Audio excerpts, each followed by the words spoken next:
Hello, I'm Robin Gibson, and this is the Harvard House Money Morsel.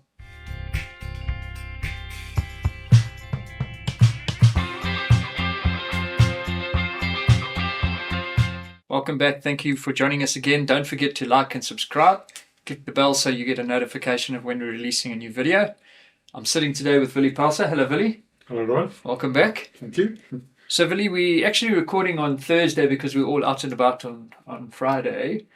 We had two key events yesterday, obviously one locally, one internationally, but both related to South Africa. So let's start with the local one. And we had Budget 3.0, non-event, shoot the lights out. Yeah. How do you feel?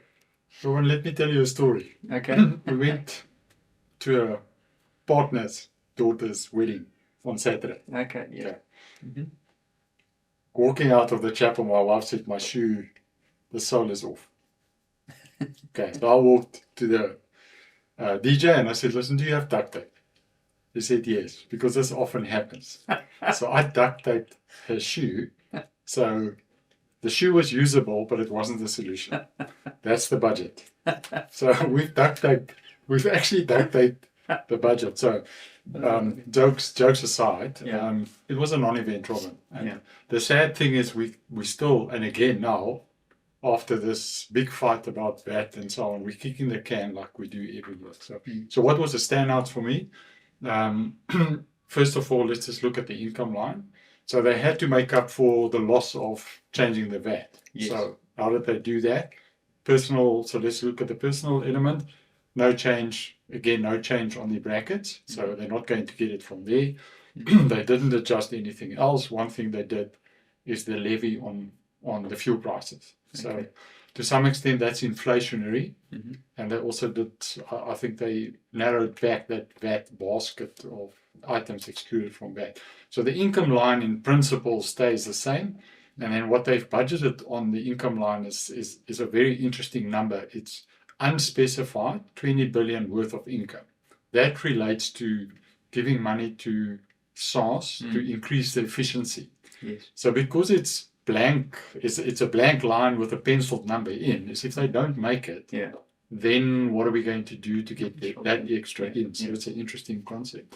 So on the expenditure line, logic tells you they just took away from all the items, expenditure items, to make up for the effect that the income line is not increasing. Yes. The sad part on that thing, and that was a very, very interesting table to work through, is remember the social grant that we have that came from COVID? Yes. That's printed in this budget that it will happen in the next financial year. And then the two adjacent years, there's nothing in there. Oh. So that balances the book dramatically. But we all know It's that's not going coming away. back in the Yeah. next year. So that's why I'm saying we've duct taped quite a few things to do that. The concerning part for me is actually, if you look economic-wise, is in the budget one, or version 1, GDP was at 1.7 forecast for the year, and sort of 1.8 or whatever in the next 2 years. That's now toned back to 1.4.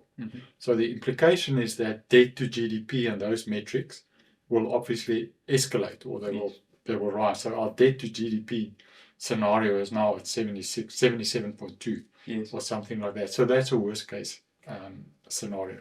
So are there any positives in here? I think, if one's searching, you do find, is our primary budget, primary surplus is still budgeted to be positive. Okay. And how they do that, they obviously take out this debt servicing cost. Yes. So at least there is an element of planning that income will be higher than expenditure. The other positive is he stated now the work begins on the expenditure line items. And that was part of the whole fight around the budget process, which I hope will be now instituted and say, okay, now we take each vote of expenditure and see where the wastage is in principle, type of thing. So non-event, the rand didn't react on the event. The bond market didn't react, the equity market didn't react. So that's why I say it was a non-event. And people will know, we've mentioned this before, it's not nice to have non-events principle. We need to be pro-growth. Yeah.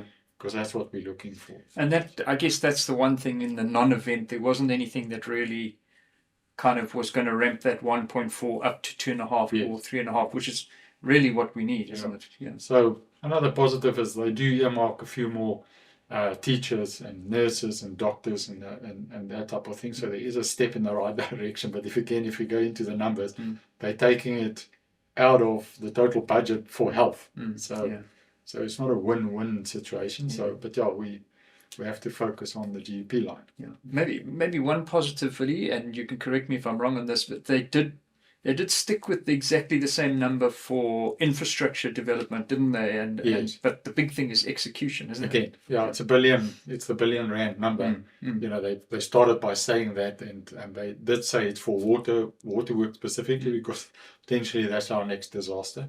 So yeah, implementation is key now. So so maybe, as you say, there was another event. Who knows? Yeah. So Willie, it's going to sound a bit like a corny joke, but a president, 2 golfers and a businessman walked into the White House. And one can say, no one could sink the putt. No. Yeah. Absolutely. So, I mean, we were glued to our television to see if, I believe it's going to be put, it might even be the most used word in the dictionary or at the end of this year, to be Zelensky'd. So we did see Cyril Ramaphosa Zelensky'd. He actually handled it quite well, I thought. Yeah, Robin, I think again, if one look at it and you look at the hype, so people who follow all the social media and all the media type of thing, there was a lot of hype around this thing that, South Africa will get egg on their face, or, Cyril will be escorted out by troop number 1, that type of thing. So in principle, yes, those members who walked in, it sounded like the golfers were by invitation from Trump, because Cyril confirmed, you asked for them, here they are, type of thing. So, Robin, I think, not to go into politics, I think that this could have been worse. So Trump could have said, listen, we're stopping all taps, or, we're stopping any potential stuff that we have. So I think it was a bit of a showcase thing. He wanted to embarrass us, or the president himself, with the videos playing in the background. To some extent, yes, probably they were not thinking there will be live television almost next to him. So he did, I think, we couldn't see it, but I think Cyril was a bit embarrassed. His skin color couldn't show it to us, but he didn't.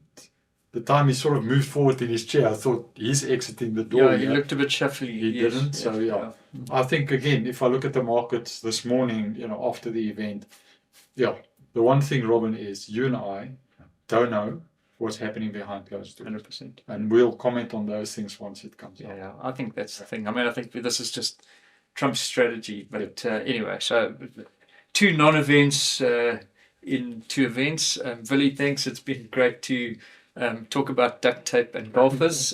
So thank you for your input. Please don't forget to like and subscribe, and catch you next time. Bye-bye.